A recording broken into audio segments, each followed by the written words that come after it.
And here's the thing. The freedom of speech is there for the BBC. Yeah. Nobody is attacking them for saying you cannot make it. But equally, people have the right to point out the flaws.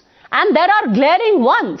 So you can't say, oh, you know, if you're pointing out somebody's flaws or errors of omission or commission, then you are not against freedom of speech. You are against falsehood. No.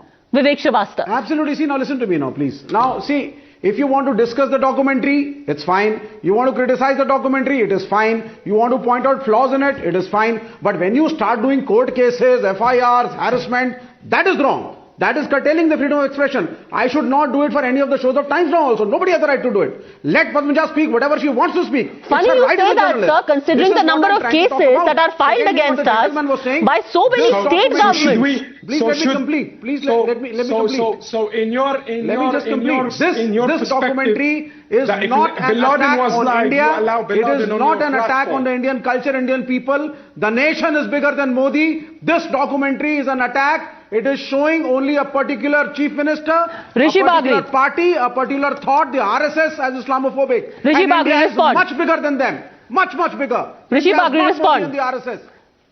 The problem is that... No, they are not. It's not an attack on India. It's an attack on a particular... Yes, Rishi Bagri.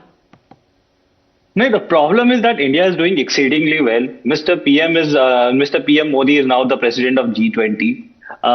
They are doing much better. This gentleman doesn't even know the basic nominal GDP. He was questioning me. India has just surpassed Britain, and it has actually emerged as the 5th largest economy in the world. And this guy doesn't want to know that. The problem is that the BBC have a problem. It has a problem when it actually attacks the Indian soldiers, but at the same time, it glorified the Taliban. It has a problem when India did the lockdown. It attacked the Indian lockdown. It criticized the Indian lockdown, but it glorified the lockdown of the West by saying that the lockdown saved many lives.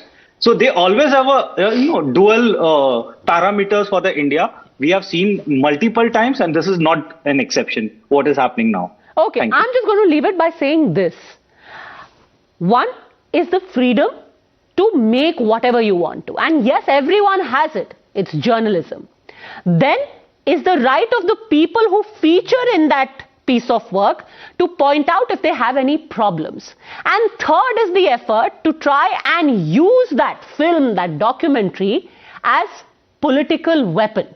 And that is where things can get extremely dangerous, which is why the Indian public has as much right to closely scrutinize, examine, and be aware of what is being said and why, just like the BBC is well within its own right to put out whatever investigation or whatever document that they want.